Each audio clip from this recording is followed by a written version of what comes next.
ಇದರ ನಡುವಿನಲ್ಲಿ ಹೈದರಾಲಿ ಮತ್ತು ಟಿಪ್ಪು ಸುಲ್ತಾನನ ಎರಾನ ನೀವು ಹೇಗೆ ನೋಡ್ತೀರಿ?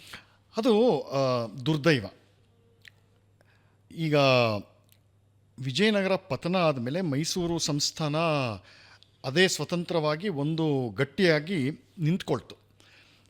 ಇವರೆಲ್ಲ ಆಗಿರಬಹುದು, ಯಾರವರು, ನಮ್ಮ ರಣಧೀರ ಕಂಠೀರವ ನರಸರಾಜ ಒಡೆಯರು, ಅವ್ರ ಹಿಂದೆ ಅದು ಒಂದು ವೀರ ಪರಂಪರೆ ಬಂತು. ಎಲ್ಲ ಕಡೆ ಹೋದರು ಅವರು.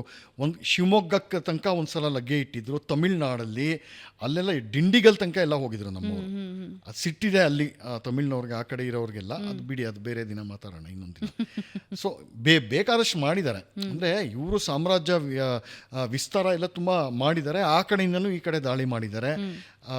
ಉತ್ತರ ಕರ್ನಾಟಕದಿಂದ ಬಿಜಾಪುರ್ನವರು ಇಲ್ಲೆಲ್ಲ ಕ್ಲಾಶಸ್ ಇತ್ತು. ಮೈಸೂರು ಒಡೆಯರಿಗೂ ಇತ್ತು, ಅವ್ರಿಗೂ ಎಲ್ಲ ಇತ್ತು. ಆಮೇಲೆ ಕಾಲಕ್ರಮೇಣ ಬ್ರಿಟಿಷ್ನವರು ಹಾವಳಿ ಜಾಸ್ತಿ ಆದಾಗ ಅವರು ಆ ಕಡೆ ತಂಜಾವೂರು, ತಿರುವಾಂಕೂರು ಎಲ್ಲ ಅವರೆಲ್ಲ ಕಬಳಿಸ್ತಾ ಬಂದ ಆಲ್ಮೋಸ್ಟ್ ಅದೇ ಟೈಮಲ್ಲಿ ಈ ಮೈಸೂರು ಒಡೆಯರ್ ರಾಜ ಮನೆತನ ಸ್ವಲ್ಪ ದುರ್ಬಲ ಆಯಿತು. ಆವಾಗ ಒಂದು ಹಂತದಲ್ಲಿ ದಳವಾಯಿಗಳು, ಕಮಾಂಡರ್ ಇನ್ ಚೀಫ್ ಅಂತಾರಲ್ಲ, ಜನರಲ್, ಈ ಥರ ಈ ದಳವಾಯಿಗಳ ಪ್ರಾಬಲ್ಯ ಹೆಚ್ಚುತ್ತಾ ಬರುತ್ತೆ. ಯಾವಾಗ ಒಳಜಗಳ ಮನೆತನದಲ್ಲಿ ಜಾಸ್ತಿ ಆಗಕ್ಕೆ ಶುರುವಾಯಿತು, ಈ ಫೋರ್ಸಸ್ ಎಲ್ಲ ಬರುತ್ತೆ. ಈ ದಳವಾಯಿಗಳು ಒಂದು ಸಲ ನಂಜರಾಜ ದಳವಾಯಿ ಇಂಥವರೆಲ್ಲ ಅವರು ನಾವೇ ಡಿಫ್ಯಾಕ್ಟೋ ಕಿಂಗ್ಸು, ನಾವೇ ಪವರ್, ರಿಯಲ್ ಪವರ್ ನಾವೇ, ರಾಜ ಸುಮ್ಮನೆ ಸಿಂಹಾಸನಕ್ಕೋಸ್ಕರ ಅಲಂಕಾರ ಮಾಡಿರೋ ಒಂದು ಬೊಂಬೆ ಅಂತ ಈ ಲೆಕ್ಕ ಅವ್ರಿಗೆ. ಆ ಟೈಮ್ನಲ್ಲಿ ಒಬ್ಬ ದಳವಾಯಿ, ಸೊ ಈ ದಳವಾಯಿ ಹೈದರ್ ಅಲಿ ಅನ್ನೋ ಒಬ್ಬ ಬಾಡಿಗೆ ಹಂತಕ ಇರ್ತಾನೆ.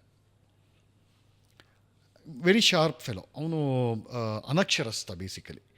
ಈ ಹೈದರ್ ಅಲಿ ಅನ್ನೋವನು ಒಳ್ಳೆ ಹೆಸರು ಸಂಪಾದಿಸ್ಕೊಂಡಿರ್ತಾನೆ. ಬೇರೆ ಬೇರೆ ಅಂದರೆ ಯಾವ ರಾಜ ಬೇಕೋ, ಯಾವ ಸೈನ್ಯದಲ್ಲಿ ಬೇಕೋ, ನಿನಗೆ ಇಷ್ಟು ದುಡ್ಡು ಕೊಡ್ತೀನಿ, ನನ್ನ ಸೈನ್ಯದಲ್ಲಿ ನೀನು ಫೈಟ್ ಮಾಡೋದ್ರೆ ಮಾಡ್ತಾ ಇರ್ತಾನೆ ಅಂಥವನನ್ನು ಇವನು ತೊಗೊಳ್ತಾನೆ ಯಾವುದೋ ಒಂದು ಯುದ್ಧದಲ್ಲಿ. ಅವನಿಗೆ ಒಂದು ಜವಾಬ್ದಾರಿ ಕೊಟ್ಟು, ನೇತೃತ್ವದ ಜವಾಬ್ದಾರಿ ಕೊಡ್ತಾನೆ. ಇಲ್ಲೇ ನಂದಿ ಬೆಟ್ಟನೂ ಏನಿಲ್ಲ, ಇಂಥದ್ದು ಚಿಕ್ಕಬಳ್ಳಾಪುರ ಹತ್ರ ಇರೋ ಒಂದು ಯುದ್ಧದಲ್ಲಿ ಆ ಕೋಟೆನ ಇವನು ವಶ ಮಾಡ್ಕೊಳ್ತಾನೆ ಹೈದರ್ ಅಲಿ. ಅಲ್ಲಿಂದ ಪ್ರಮೋಷನ್ ಸಿಗುತ್ತೆ. ಓಹೋ, ಇವನು ಚೆನ್ನಾಗಿದ್ದಾನೆ, ನನ್ನ ಪಕ್ಕ ಇಟ್ಕೊಂಡ್ರೆ ಚೆನ್ನಾಗಿರುತ್ತೆ ಅಂತ. ಹಾಗೆ ಕ್ರಮಕ್ರಮವಾಗಿ ಹೈದರ್ ಅಲಿ ತನ್ನದೇ ಒಂದು ಪಡೆನ ಸೃಷ್ಟಿ ಮಾಡ್ಕೊಳ್ತಾನೆ. ಮೈಸೂರು ಪಡೆ ಒಳಗೆ ಸೃಷ್ಟಿ ಮಾಡಿಕೊಂಡು ದಳವಾಯಿಗೆ ಅದೇ ದಿಂಡಿಗಲ್ಲಿಗೆ ಹೋಗಿ ಮುತ್ತಿಗೆ ಹಾಕಿ, ಈ ಕೋಟೆ ನಂದೆ, ನೀವು ಯಾರ್ಯಾರು ಸೋತಿದಾನೋ ಅವನು ಕಿಷ್ಟು ಅಥವಾ ಕಪ್ಪ ಕಾಣಿಕೆ ನನಗೆ ಕೊಡಬೇಕು, ಮೈಸೂರು ಒಡೆಯರಿಗಲ್ಲ ಅಂತ. ಆ ಮಟ್ಟಕ್ಕೆ ಬೆಳೆದು ಕೊನೆಗೆ ದಳವಾಯಿನೇ ಇವನು ಆಕ್ರಮಣ ಮಾಡಿ ಅವನನ್ನು ಜೈಲಿಗೆ ಹಾಕಿ, ಆ ಥರ ಮೈಸೂರು ಇದನ್ನು ಅವನು ಅಧಿಕಾರವನ್ನು ಕಸಿದುಕೊಳ್ತಾನೆ. ಆದರೆ ಕಸಿದುಕೊಂಡ್ಮೇಲೆ ನಾನು ಸುಲ್ತಾನ್ ಅಂತ ತುಂಬ ಕಾಲ ಡಿಕ್ಲೇರ್ ಮಾಡ್ಕೊಳ್ಳಲ್ಲ. ಮೈಸೂರು ರಾಜ ಮನೆತನನ ಹೌಸ್ ಅರೆಸ್ಟ್ ಆಗಿ ಇಡ್ತಾನೆ.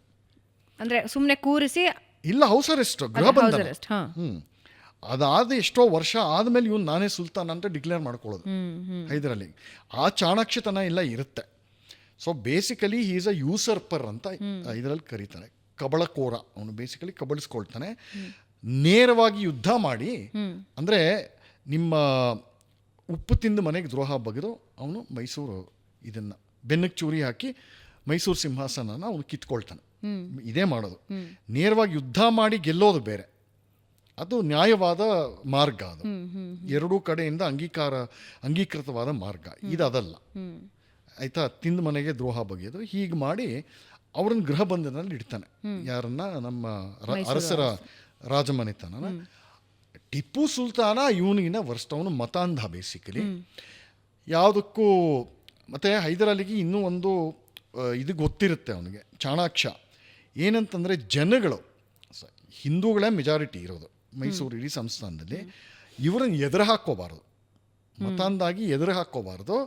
ಜೊತೆಗೆ ಅವನ ಸುತ್ತಲೂ ಇರೋರು, ಇವನು ಒಳ್ಳೆ ಲೀಡರ್, ನಾಯಕತ್ವದ ಒಳ್ಳೆ ಲಕ್ಷಣ ಹೈದರ್ ಅಲಿಗೆ ಇರುತ್ತೆ. ಆದರೆ ಜನಗಳನ್ನು ಬರೀ ಅಧಿಕಾರದಲ್ಲಿ ಕೂತ್ಕೊಳ್ಳೋದು ಒಂದು, ಅದನ್ನು ನಿಭಾಯಿಸೋದು ಇನ್ನೊಂದು ಕಷ್ಟ, ನಿಜವಾದ ಕಷ್ಟ ಅದೇ. ಅದಕ್ಕೆ ದಿವಾನ್ ಪೂರ್ಣಯ್ಯ ಬೇರೆ ಬೇರೆ ಹಿಂದೂ ಅಧಿಕಾರಿಗಳನ್ನೇ ಸುತ್ತಲೂ ಕೊಟ್ಕೊಳ್ತಾನೆ. ಯಾಕೆ ಅಂತಂದರೆ ಇವರು ದಕ್ಷರು ಅಂತ. ಇದೆಲ್ಲ ಇರುತ್ತೆ, ಆಯಿತಾ. ಆದರೆ ಅವನ ಮಗ ಬರ್ತಾನಲ್ಲ ಟಿಪ್ಪು, ಅವನಿಗೆ ಇದಿರೋದಿಲ್ಲ. ಪೂರ್ತಿ ಮತಾಂಧ. ಇದು ಖುದಾದತ್ ಸರ್ಕಾರ, ಅಂದರೆ ಇದು ಅಲ್ಲಾಹುವಿನ ಸರ್ಕಾರ ಅಂತ. ಈ ಥರ ಮಾಡಿ ವಿನಾಕಾರಣ ಹಿಂದೂಗಳಿಗೆ ತೊಂದರೆ ಕೊಟ್ಟು ಹಾಳು ಮಾಡಿ ಬಲವಂತ ಮತಾಂತರ ಮಾಡಿ ಜಜಿಯಾಗಳು ಹಾಕಿ ದೇವಸ್ಥಾನ ಲೆಕ್ಕ ಇಲ್ಲದೆ ಇರೋಷ್ಟು ದೇವಸ್ಥಾನನ ಸರ್ವನಾಶ ಮಾಡಿ ಈ ಟಿಪ್ಪು ಸುಲ್ತಾನ ಅವನು ಎಲ್ಲರ ಜೊತೆನೂ ದ್ವೇಷ ಕಟ್ಕೊಂಡಿದ್ದಾನೆ. ಅಲ್ಲಿ ಕೊಡಗಿನ ರಾಜನ ಜೊತೆ, ಆ ಕಡೆ ತಿರುವಾಂಕೂರು ರಾಜನ ಜೊತೆ, ಈ ಕಡೆ ನಿಜಾಮನ ಜೊತೆ, ಆರ್ಕಾಡಲ್ಲಿರೋ ತಮಿಳ್ನಾಡು ಆರ್ಕಾಡಲ್ಲಿರೋ ನವಾಬನ ಜೊತೆ, ಮರಾಠರ ವಿರುದ್ಧ, ಆಮೇಲೆ ಬ್ರಿಟಿಷ್ನವ್ರು ಯಾರನ್ನು ಬಿಟ್ಟಿದ್ದಾನೆ. ಸೊ ಎಲ್ಲರೂ ಒಟ್ಟಿಗೆ ಸಂಧಾನ ಮಾಡಿಕೊಂಡು ಮಾಡ್ತೀನಿ ರೀ, ಇವನು ಸರಿಗಿಲ್ಲ, ಇವನಿಗೊಂದು ಪಾಠ ಕಲಿಸ್ಬೇಕು ಅಂತ. ಆವಾಗ ಇವರೆಲ್ಲ ಬಂದು ಲಾರ್ಡ್ ಮಾರ್ನಿಂಗ್ಟನ್ ಇವರೆಲ್ಲ ಬಂದು ಇವನನ್ನು ಸದೆ ಬಡಿದು 4ನೇ ಆಂಗ್ಲ ಮತ್ತು ಮೈಸೂರು ಯುದ್ಧದಲ್ಲಿ ಇವನು ಸಾಯ್ತಾನೆ. ಆವಾಗ ಯಾರು ಅದಕ್ಕೆ ಮೈಸೂರು ಸಂಸ್ಥಾನಕ್ಕೆ ನ್ಯಾಯವಾಗಿ ವಾರಸುದಾರರಾಗಿರ್ತಾರೋ ಒಡೆಯರವ್ರಿಗೆ ವಾಪಸ್ ಕೊಡ್ತಾರೆ ಬ್ರಿಟಿಷ್ನವರು. ಆದರೆ ಸಾಮ್ರಾಜ್ಯ ವಾಪಸ್ ಬರುತ್ತೆ, ಅಧಿಕಾರ ಸ್ವಾತಂತ್ರ್ಯ ಹೋಗುತ್ತೆ. ಅದಾದ 20 ವರ್ಷದ ನಂತರ ಮತ್ತೆ ಸ್ವಾತಂತ್ರ್ಯವನ್ನು ಪಡ್ಕೊಳ್ತಾರೆ.